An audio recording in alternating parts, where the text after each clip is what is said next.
रात का सन्नाटा चारों ओर फैला हुआ था। ट्रक हाईवे पूरा सुनसान था। चारों ओर ठंड से हाड़ कपा देने वाली ठंड चल रही थी। हाईवे के चारों ओर घना जंगल था। उसी हाईवे पर एक मर्सिडीज दौड़ रही थी। उसमें 3 लोग सवार थे, राहुल, निधि और उनकी 10 साल की बेटी तानिया। राहुल अपने दोस्त सैफ के घर ईद की पार्टी में शामिल होने के लिए गया था और पार्टी करके घर लौट रहा था। निधि ने मुस्कुराकर ड्राइव करते हुए राहुल से कहा, कुछ भी कहो राहुल, आज तो ईद की पार्टी में मजा आ गया। हाँ, मेरा दोस्त बहुत ही बिंदास और हंसी मजाक करने वाला व्यक्ति है। मैंने देखा उसके घर पर शहर की एक से एक बड़ी हस्ती थी, मगर फिर भी वो उन सबको इग्नोर करके हमें इम्पोर्टेंस दे रहा था। हाँ, देगा क्यों नहीं, आखिर मेरा दोस्त जो है। सच में राहुल, अमेरिका से इंडिया लौटकर बहुत अच्छा फील हो रहा है। वैसे तुम्हारा दोस्त सचिन अभी तक नहीं आया अमेरिका से? निधि की बात सुनकर राहुल चौंक कर बोला, ओह शिट यार, उसका फोन आया था कि वो इंडिया आ रहा है। उसने बोला था कि मुझे एयरपोर्ट पर पिक कर ले। निधि बहुत नाराज होगा वो। कोई बात नहीं, उससे बोल देना कि तुम्हें बिल्कुल याद नहीं रहा और फिर तुम्हें सैफ की इनवाइट की हुई ईद पार्टी में भी तो शामिल होना था। निधि ने इतना बोला ही था कि उसकी बेटी तानिया ने अपनी माँ की ओर देखकर कहा, मुझे भूख लगी है माँ, और प्यास भी। तानिया की बात पर निधि ने बुरा सा मुंह बनाकर उसकी ओर देखकर कहा, पार्टी में तो इतना खाया था तुमने, फिर भी भूख लगी है। निधि की बात पर तानिया ने मासूम सा चेहरा बनाकर कहा, कोई बात नहीं मम्मी, मुझे पानी ही पिला दीजिए। कितनी बार बोला है मुझे मम्मी मत बोला करो। पानी अभी नहीं है, आगे जाकर कोई शॉप पड़ेगी तो बोतल खरीद के दे दूंगी। निधि की बात पर राहुल ने मुस्कुराकर कहा, छोटी बच्ची है निधि, इतना नाराज होना सही नहीं है। राहुल ने इतना कहा ही था कि अचानक एक काली परछाई राहुल की कार के सामने आकर खड़ी हो गई। राहुल के पैर अचानक ब्रेक पर पड़ गए। गाड़ी तेज रफ्तार में थी। ब्रेक अचानक लगने से पलटते पलटते बाल बाल बची थी। राहुल के चेहरे पर भयानक ठंडी में भी पसीने की बूंद टपकने लगी। वो दोनों कार से बाहर निकल आए। निधि ने डरते हुए कहा, आखिर कौन था ये? ऐसा लगा जैसे कि कोई भयानक काली परछाई मेरे कार के सामने आकर खड़ी हो गई हो। वह दोनों काली रात के सन्नाटे में इधर उधर देखने लगे। तभी निधि को एक घने पेड़ के पास 2 चमकीली हुई आंखें दिखाई दी। उसकी आंखें बिल्कुल भेड़ियों की तरह लग रही थी। निधि ने चीखते हुए राहुल से कहा, राहुल देखो कौन है वो, जल्दी से गाड़ी में बैठो, मुझे बहुत डर लग रहा है। राहुल ने उस तरफ देखा तो उसके रोंगटे खड़े हो गए। वो दोनों गाड़ी के अंदर बैठने ही वाले थे कि अचानक एक अजीब सा चेहरा वाला भयानक सा आदमी बिजली की रफ्तार से उनके सामने आकर खड़ा हो गया। राहुल ने देखा कि उसका चेहरा बिल्कुल सड़ा हुआ था और उसकी आंखें भेड़िए की तरह चमक रही थी।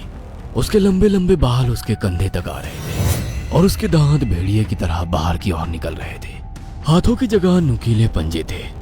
राहुल को देखकर अजीब से अंदाज में हंसने लगा, मगर जैसे ही राहुल की नजर उसके कपड़ों पर गई, राहुल की आंखें फटी की फटी रह गई। वो हकलाते हुए बोला, भाईजान, भाईजान, मुझे माफ कर दो, मुझे छोड़ दो।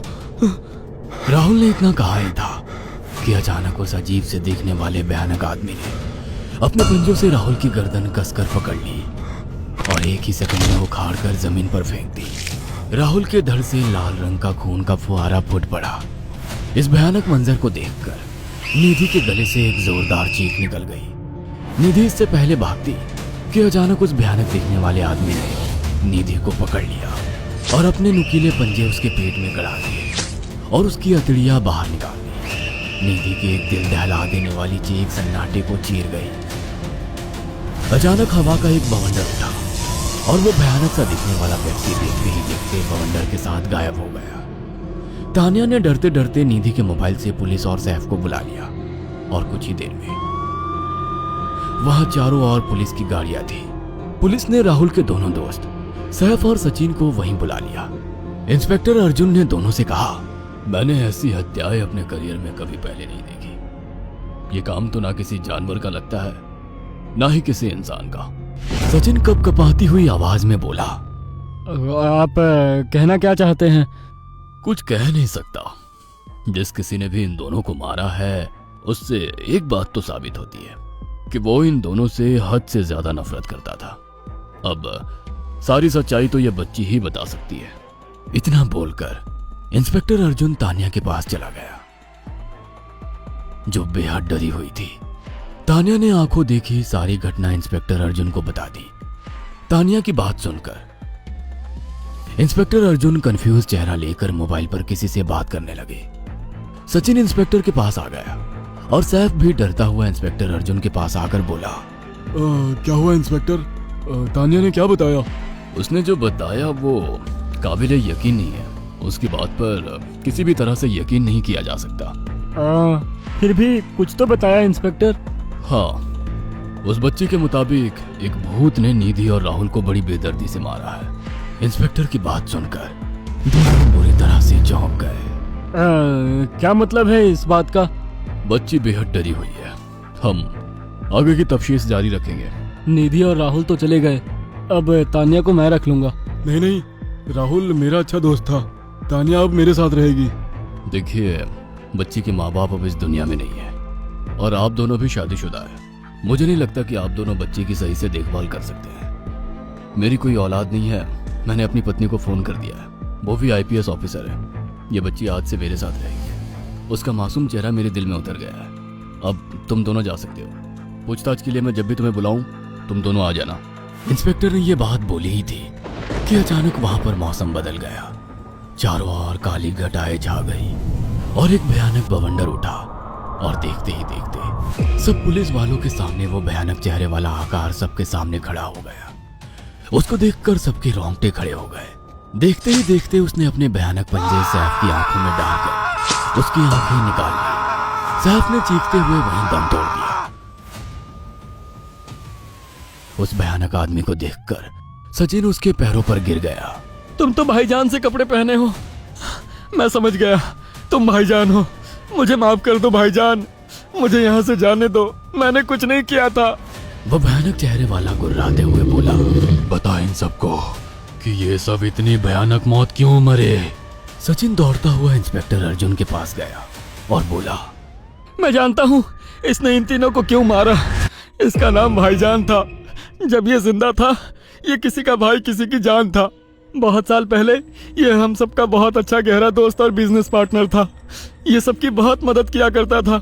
इसकी प्यारी सी बेटी थी तानिया, जो इस वक्त कार के अंदर बैठी हुई है। ये इसी की बेटी है। भाईजान अपने सारे पैसों से एक बहुत बड़ा हॉस्पिटल खोलना चाहता था जिससे गरीबों का मुफ्त इलाज किया जा सके, मगर हम तीनों इसके लिए तैयार नहीं थे। हमारी नीयत उसकी दौलत पर खराब थी और एक दिन हम सब धोखे से ईद के दिन भाईजान को यहाँ ले आए और इसे मारकर फेंक दिया।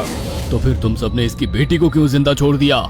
हमें बाद में पता लगा कि भाईजान ने सारी जायदाद अपनी बेटी के नाम कर दी है, इसीलिए हमने भाईजान की पत्नी को भी मार दिया। और तानिया का तुम 18 साल की उम्र पूरी करने का इंतजार कर रहे थे ताकि सारी जायदाद अपने नाम करा सको और बाद में उसे भी ठिकाने लगा सको। इसी के लिए तुम दोनों इस मासूम बच्ची को अपने साथ रखने की जिद कर रहे थे। जी, आपने बिल्कुल सही कहा। हम तानिया को भी इसी जगह लाकर मार देते। सचिन की बात सुनकर इंस्पेक्टर अर्जुन की आंखों में खून उतर आया। इंस्पेक्टर अर्जुन के कुछ कहने से पहले ही भाईजान बिजली की रफ्तार से इंस्पेक्टर अर्जुन की आंखों के सामने से सचिन को पकड़कर ले गया और उसके शरीर के टुकड़े टुकड़े कर दिए और हवा में उठे एक तेज बवंडर के साथ गायब हो गया। सारी घटना इंस्पेक्टर अर्जुन की आंखों के सामने हुई थी। तानिया को इंस्पेक्टर अर्जुन और उसकी पत्नी ने अपनी बेटी की तरह पाला। अगर आपको हमारी ये कहानी पसंद आई हो तो इसे लाइक और शेयर करना ना भूलें। साथ ही ऐसी और नई कहानियों के अपडेट्स पाने के लिए हमारे चैनल अक्षु टीवी को जरूर सब्सक्राइब करें।